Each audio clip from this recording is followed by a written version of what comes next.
They cut the animal down the back. They strip this belly skin off, and then they use the belly for the bags. In the fall of 2014, PETA investigated the crocodile and alligator skin trade in Zimbabwe and the United States.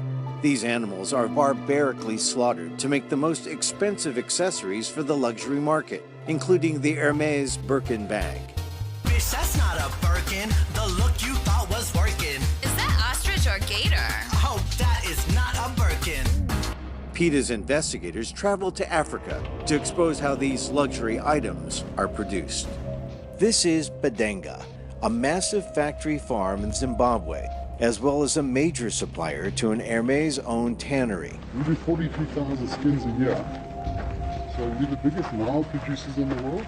And it's really a factory, isn't it? It takes the belly skins of 3 crocodiles to make a single Hermes Kelly bag, or just one Birkin bag. We supply a company in France called Hermes. We have a single supply sort of arrangement with them where they purchase every single skin of ours. How much do the most expensive bags sell for? Average belly bag Birkin, 37,000 euros. So that's a hugely expensive thing. In this video, a computer-generated alligator voiced by Pink tells us the true cost of one of these $40,000 bags. Hey, I paid a lot for this. Well, actually, I paid a lot more. Many people don't know that crocodiles and alligators are fascinating and intelligent animals. They are the first reptiles who have been recorded using tools to capture their prey. Mother alligators are devoted and caring parents who stand guard over their eggs for months, carry their hatchlings in their mouths, and stay with their babies for up to 3 years in the wild. Crocodiles have a range of more than 2 miles, but at Badenga, they are confined to crowded concrete pens. And while crocodiles in nature can live even longer than human beings, the fashion industry kills them in cold blood when they are just 3 years old. And when are they harvested at what age? About 36 months.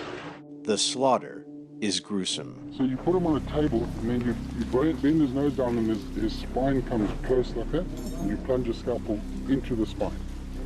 Then the spinal shock. Then you take like a whippy aerial on your car, and you plunge it down his spine.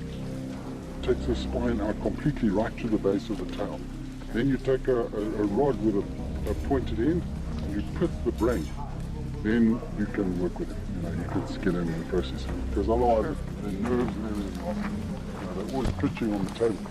Badenga's director of operations claims that the facility now electrically stuns the crocodiles before slaughter. Previously, without the stunner, it was pandemonium. A PETA investigator also traveled to Texas to the Lone Star Alligator Farms.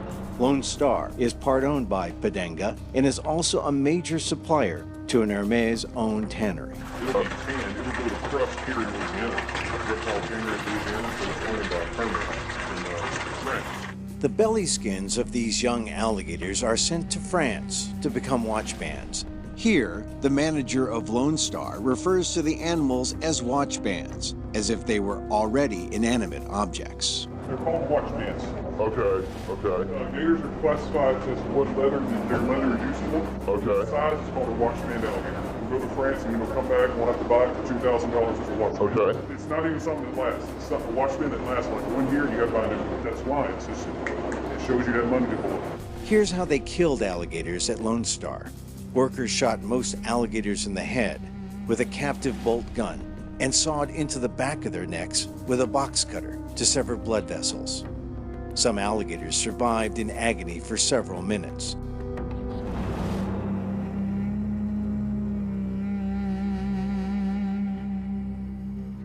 One day, when the captive bolt gun had been misplaced, the manager stabbed 4 conscious alligators with a knife, an apparent attempt to dislocate their cervical vertebrae as they struggled. He admitted knowing that alligators continue to live after cervical dislocation.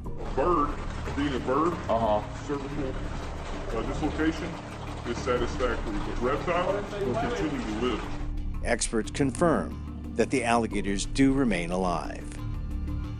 When the gun malfunctioned on 5 different days, The manager instructed a worker to cut into more than 500 conscious alligators. This was a crude attempt to dislocate their cervical vertebrae. The worker was then told to shove a rod into animals' skulls to try to scramble their brains. The alligators at Lone Star were confined to dank, dark pits. Many of the animals had raw, damaged skin around their jaws and received no veterinary care. The PETA investigator working at this facility documented that the water in the pits was murky brown and smelled like putrid and rancid excrement. He wrote that there were times he struggled not to vomit. Workers had to feel around the fetid water with their feet and hands to try to catch the struggling alligators. With little or no safety equipment given to them, they often got bitten and injured. This is the dark underbelly of the luxury fashion industry. There's a big difference between fashion and luxury. Fashion is very fickle, whereas a Birkin is a Birkin is a Birkin. A Kelly is a Kelly is a Kelly. The only reason that we've been able to survive is that we tended to the luxury market, and it is bulletproof.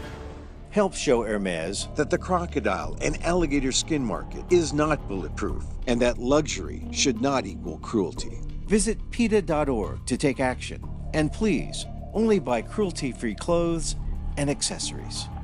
Thank you.